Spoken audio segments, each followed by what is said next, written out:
اعوذ باللہ من الشیطان الرجیم بسم اللہ الرحمن الرحیم رب اشرح لی صدری ویسر لی امری واحلل عقدۃ من لسانی یفقہوا قولی۔ حیات الصحابہ رضی اللہ تعالی عنہم، حصہ اول، دعوت کا باب۔ حضرت عمر رضی اللہ عنہ کے زمانے میں صحابہ رضی اللہ عنہ کا میدان جنگ میں اللہ اور رسول کی طرف دعوت دینا اور عمر رضی اللہ عنہ کا اپنے امیروں کو اس کی تاکید کرنا۔ حضرت سعد بن ابی وقاص رضی اللہ تعالیٰ عنہ نے حضرت نعمان بن مقرن، حضرت فرات بن حیان، حضرت حنظلہ بن ربی تمیمی، حضرت عطارد بن حاجب، حضرت اشعث بن قیس، حضرت مغیرہ بن شعبہ اور حضرت عمرو بن مادی قروب رضی اللہ عنہم جیسے خاص حضرات کی جماعت رستم کو اللہ تعالیٰ کی طرف دعوت دینے کے لیے بھیجی۔ رستم نے ان سے کہا کہ تم لوگ کیوں آئے ہو؟ ان حضرات نے کہا ہم اس لیے آئے ہیں کہ اللہ تعالیٰ نے ہم سے یہ وعدہ کیا ہے کہ تمہارا ملک ہمیں مل جائے گا اور تمہاری عورتیں اور بچے ہمارے قیدی بنیں گے اور تمہارے مال پر ہم قبضہ کریں گے، اور اللہ تعالیٰ کے اس وعدے پر ہمیں پورا یقین ہے۔ رستم خواب اس سے پہلے دیکھ ہی چکا تھا کہ آسمان سے ایک فرشتے نے اتر کر فارس کے تمام ہتھیاروں پر مہر لگا دی اور وہ ہتھیار حضور صلی اللہ علیہ وسلم کے حوالے کر دیے گئے، اور حضور صلی اللہ علیہ وسلم نے وہ ہتھیار عمر رضی اللہ عنہ کو دے دیے۔ حضرت سیف اپنے استادوں سے نقل کرتے ہیں کہ جب دونوں لشکر آمنے سامنے ہوئے تو رستم نے حضرت سعد رضی اللہ عنہ کو یہ پیغام بھیجا کہ وہ رستم کے پاس ایک عقل مند آدمی بھیجیں کہ میں جو کچھ پوچھوں وہ اس کا جواب دے سکے، تو حضرت سعد نے ان کے پاس مغیرہ بن شعبہ رضی اللہ عنہ کو بھیجا۔ حضرت مغیرہ رضی اللہ تعالی عنہم رستم کے پاس پہنچے تو رستم نے ان سے کہا آپ لوگ ہمارے پڑوسی ہیں، ہم آپ لوگوں کے ساتھ اچھا سلوک کرتے رہے ہیں اور تمہیں کبھی کسی طرح کی تکلیف نہیں پہنچائی ہے، آپ لوگ اپنے ملک کو واپس چلے جائیں اور آئندہ ہمارے ملک میں آپ لوگ تجارت کے لیے آنا چاہیں تو ہم نہیں روکیں گے۔ مغیرہ رضی اللہ عنہ نے کہا دنیا ہمارا مقصد نہیں ہے بلکہ آخرت ہمارا مقصد ہے اور ہمیں صرف اسی کی فکر ہے۔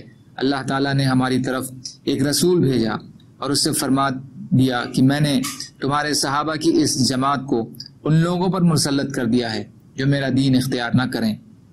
اس جماعت کے ذریعے میں ان سے بدلہ لوں گا جب تک کہ یہ جماعت دین کا اقرار کرتی رہے گی، میں انہی کو غالب کرتا رہوں گا، اور میرا دین سچا ہے، جو اس سے منہ موڑے گا وہ ذلیل ہوگا اور جو اسے مضبوطی سے تھامے گا وہ ضرور عزت پائے گا۔